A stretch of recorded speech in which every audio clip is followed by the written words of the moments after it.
الرحمن الرحيم الحمد لله رب العالمين وصلى الله على سيدنا محمد وآله الطيبين الطاهرين. اللهم صل على محمد وآله. Baada ya kumshukuru Mwenyezi Mungu Subhanahu wa Ta'ala kwa kunijalia mimi na wewe kuwa ni miongoni ambao wamepata bahati kushiriki kwenye majlisi hii ya kuzaliwa kwa mkombozi wa umma huu. Mara kwa mara huwa nasisitiza kwamba kuna vitu hutokea duniani na pengine tukavifanya na pengine tusifahamu uzito wa vitu vile, kwa sababu ulimwengu unatusukuma kwingine.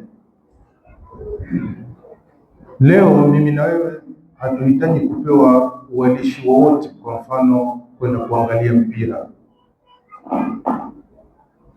Ukiwa na mechi, iwe ni Arsenali cheza Manchester, ni nani wale wengine, hakuna mtu anayepelekewa kadi wala anahitaji mwaliko kwenda kuangalia mpira.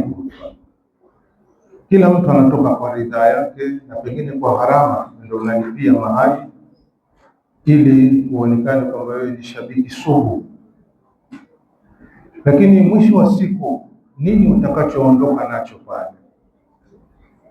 Ni kitu gani ambacho umekiongeza katika dunia yako, na ni kitu gani ambacho umeweka akiba kwa akhera yako, zaidi tu ya kwamba umeiburudisha nafsi yako. Kwenye harusi ni hivyo hivyo, wengi hawahitaji kualikwa kwenye harusi. Ukisikia disco linapiga mahali, wewe mwenyewe tayari unaelekea huko, na pengine uko tayari kuanzisha vita unapoambiwa kwamba wewe bana huhitajiki hapa. Utajenga hoja nyingi ya kwamba wewe lazima uwepo pale, na maeneo mengi ambayo tunajihusisha kwa ridhaa zetu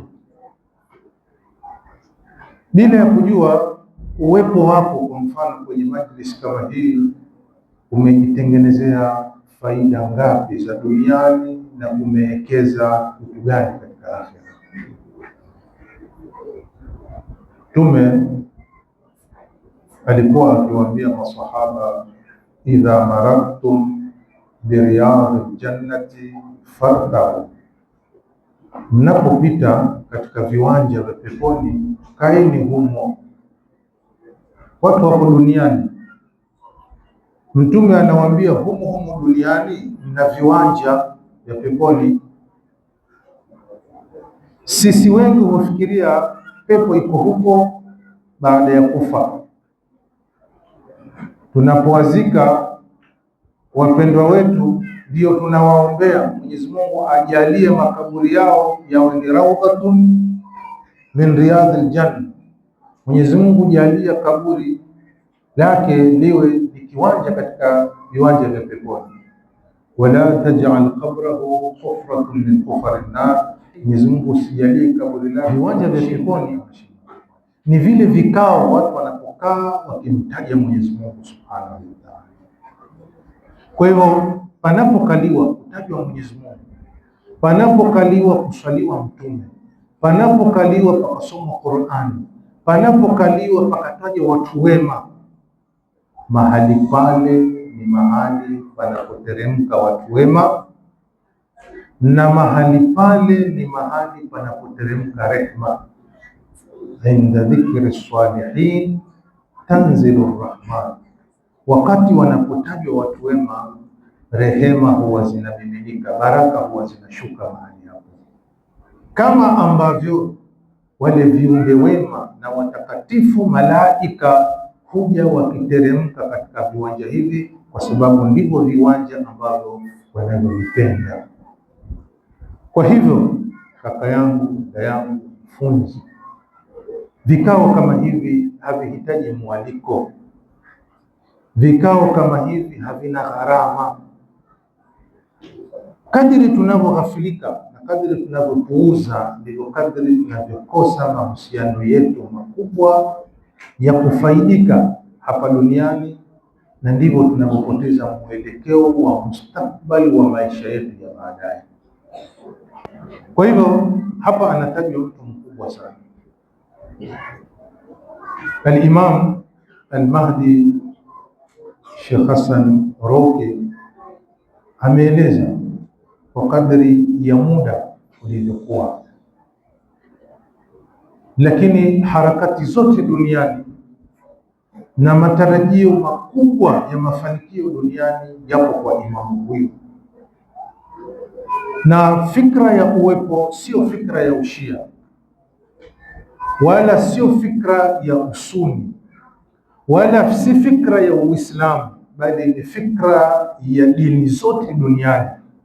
Hata Wakristo wanaamini kwamba mwisho wa hii dunia utapatikana mkombozi. Masuni wanaamini hivyo hivyo kwamba mwisho dunia iende itakavyokwenda utapatikana mkombozi. Mabudha, Wahindu, Mabaniani wote wanaamini hivyo, lakini fikra hii ina uzito katika Uislamu kwa sababu kuna mafundisho ya aya nyingi sana zinazoonyesha kwamba ardhi hii itakuja tawaliwa na mtu mwema. Miongoni mwa zile aya, ile aya walaqad katabna fi zaburi min ba'di dhikri anna al-ardha yarithuha ibadi as-salihun, hakika tumeshaandika. Katabna iko kwenye sajili zetu, na usajili huu hauko kwenye zama zetu, katika vitabu vya kale. Fi zaburi, zaburi ni kitabu cha nabii nani? Anasaga. Zaburi ni kitabu cha nani? Cha nabii Daudi, sio? Kuna Taurat, kuna Injili, kuna Zaburi, kuna Qur'an, vitabu vitakatifu. Sasa Zaburi ni kitabu cha zamani zaidi. Mwenyezi Mungu asema tuliandika kwenye hilo agano letu la zamani, kumaanisha kwenye Taurati pia hilo lipo, na kwenye Injili pia lipo, na kwenye Qur'ani pia tumeandika. Maandiko yenyewe yanasemaje? Annal ardha yarithuha ibadi as-salihun. Dunia iende itakavyokwenda, dhulma ikite itakavyokita, lakini ulimwengu hautaishia hivi. Lazima utawala wa Mwenyezi Mungu usimame. Pengine hautasimama kwa sababu hatuko tayari, na ndivyo tulivyofikia hivi sasa. Nchi ambazo zimebeba jina la Uislamu, nchi ambazo zina Waislamu 99.9 na zina viongozi wenye majina ya Kiislamu, bado hawajaamua kusimamisha Uislamu. Leo duniani imebakia nchi moja tu, na ndio inayopigwa vita katika kila upande. Sio kwa sababu ni Wairani, hapana, ni kwa sababu kwamba wao wamesimama, sheria za Kiislamu ziweze kusimama na watu wasidhulumiwe.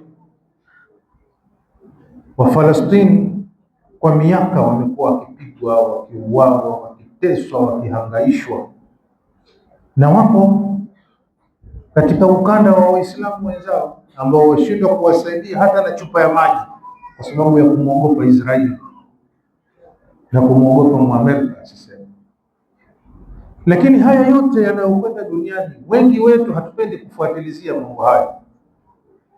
Kuna vitu vidogo ndivyo ambavyo tunavisikiliza, na ndivyo ambavyo vinatuelekeza, na ndivyo ambavyo vinatuongoza, lakini bila ya kujua kwamba ulimwengu umefika katika kiwango cha mwisho, kiwango ambacho kunahitajika huyu mwokozi aweze kudhihiri. Na kuna hadithi imepokelewa na Imam Ahmad ibn Hanbal kutoka kwa Mtume kwamba Mtume anasema, lau lam yabqa min ad-dunya illa yawmun wahidun la tawwala Allahu dhalika al-yawma hatta yab'atha rajulan min ahli baiti.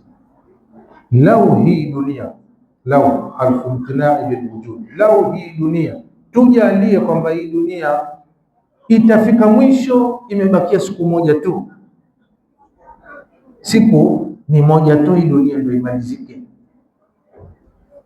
Mtume asema Mwenyezi Mungu la tawwala Allah, lamu ya taukidi, Mwenyezi Mungu atairefusha hiyo siku, haitaisha hiyo siku.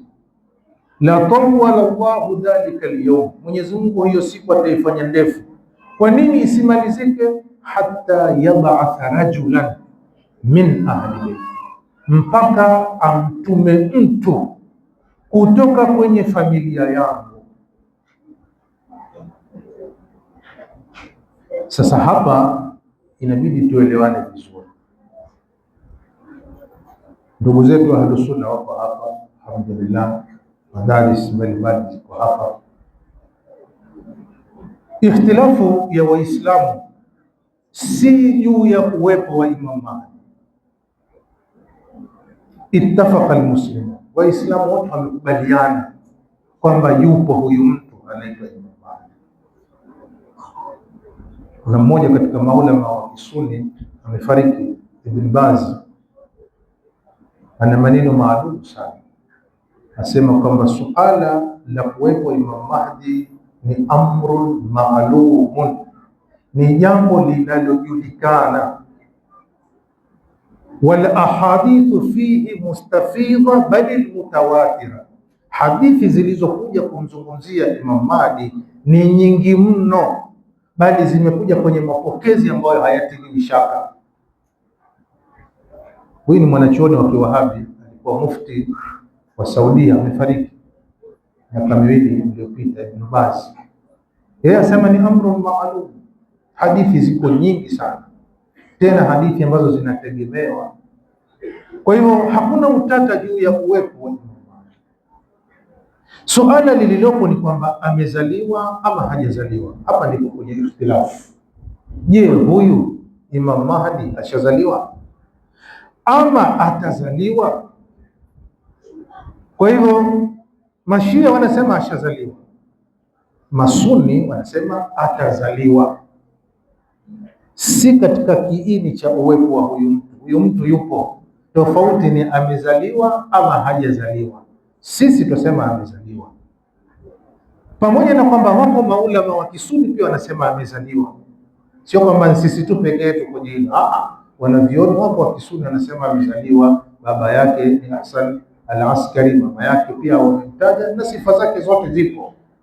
Na mmoja katika taaliqat, Sheikh Muhammad Nasiruddin al-Albani, katika taaliki ya baadhi ya vitabu, ameashiria jina la Imam Mahdi, ameashiria jina la baba yake, ameashiria na jina la mama yake. Na huyu katika ulimwengu wa Kiislamu anajulikana kama al-muhaddith al-muasir, yani mwanahadithi wa kisasa. Vitabu vingi amevirudia hizi katika kusahihisha hadithi. Amekuwa bingwa mkubwa katika kusahihisha hadithi, lakini alipokuwa akizipitia hadithi za Imam Mahdi hakuzitilia shaka, amekubali kwamba hili swala lipo. Sasa dalili yetu kubwa kwamba amezaliwa ni hii hadithi ya Mtume, hii hadithi ya Mtume kwamba lao siku dunia haitabakia isipokuwa siku moja ndio imalizike, la tawwala Allahu dhalika al-yawm, Mwenyezi Mungu atairefusha ile siku, hata yab'atha, sio hata yulad. Anayetumwa ni sharti ya wamefanyaje? Tusaidiane. Anayeambiwa nenda ni aliyetumboni ama ni mtu ambaye tayari ameshazaliwa? Kwa hivyo neno ba'atha, hata yab'atha.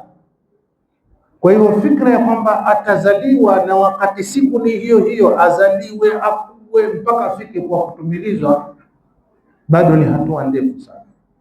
Kwa hivyo hadithi ya Mtume inatuthibitishia kwamba mtu huyu atatumwa, si atazaliwa ndio atumwe.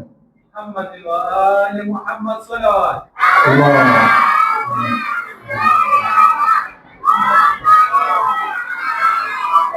Kwa hivyo huu ndio ushahidi wetu ambao mkubwa tumeushikilia, kwamba mapokezi yaonyesha kwamba huyu mtu yuko ameandaliwa, anajua hali zilivyo, silaha zinazotumika, dhuluma zilizopo duniani, nani anayekandamizwa, kwa sababu huwezi kuja kupambana vita ambavyo hujui mwanzo wake, chanzo chake ni vipi. Kwa hiyo imamu anakuwepo katika majalis, anakuwepo katika mazingira haya tata tunayoyapitia, anakuwepo. Kwa hivyo atakapokuja, sio kwamba atakuja kusoma mazingira, tayari anayajua mazingira vile yalivyo. Na ndiyo maana sisi tuna dua nyingi ambazo huwa tukizisoma. Kuna duaul ahdi, kuna duaul hudba, ambazo hizi mara kwa mara, kuna ziara ambazo zinaashiria ni siku gani ataweza kudhihiri. Kwa hivyo kila siku kuna watu wanajenga mkataba kati yao na imamu. Kwa hivyo tukiwa ni wafuasi wa Ahlul Bait, sio kwamba tumekaa tu tumefunga mikono, lazima tuwe na ajenda tunakwenda nayo. Tunasubiri faraja. Faraja sio kungojea, faraja ni kutayarisha mazingira. Ndiyo, kuna ahadithi zinasema kwamba afdalul ibadati intidharul faraj, ibada bora ni kusubiri faraja. Faraja ni nini? Baada ya dhiki ni faraja. Lakini hatuwezi kusubiri tukiwa tumefunga mikono. Hapana, tunaandaa mazingira, tunaandaa jeshi, tunaandaa umma wenye kuelewa. Allahumma inni ujaddidu lahu fi sabihati yaumi hadha. Ujaddid, tajdid, una renew kila siku. Kurenew ni kufanya upya, ndio tajdidi. Kila siku unaanza kurenew. Ahadan wa aqdan wa bai'atan fi unuqi, mkataba wako upo katika kufanyaje? Kuweka ahadi, kuweka mkataba, kutoa kiapo cha bai'a kwamba wewe utakuwa na yeye, na endapo Mwenyezi Mungu amekuchukua hukuweza kudiriki katika kipindi chake, pia unamwambia Mwenyezi Mungu, Allahumma in hala baini wa bainahu almaut allati ja'altahu ala ibadika haqqan maqdiya, endapo mauti yatanichukua, yataingilia kati, hala baini, na msubiri imamu, nataka kufanya mapinduzi, nataka kushiriki kwenye vita, nataka kuisaidia umma, lakini kifo kimenichukua. Hala baini wa bainahu almaut alladhi ja'altahu ala ibadika hatman maqdiya, kifo kimenichukua. Unamwambia Mwenyezi Mungu nini? Fa akhrijni min qabri mu'taziran kafani shahiran sayfi mujarridan qanati mulabbiyan da'wat ad-da'i fi al-hadir wal badi, na kuomba Mwenyezi Mungu unitoe kwenye kaburi. Akhrijni min qabri, nitoe, nishakufa, lakini ombi langu imamu atakapodhihiri nitoe kwenye kaburi. Nikiwa katika hali gani?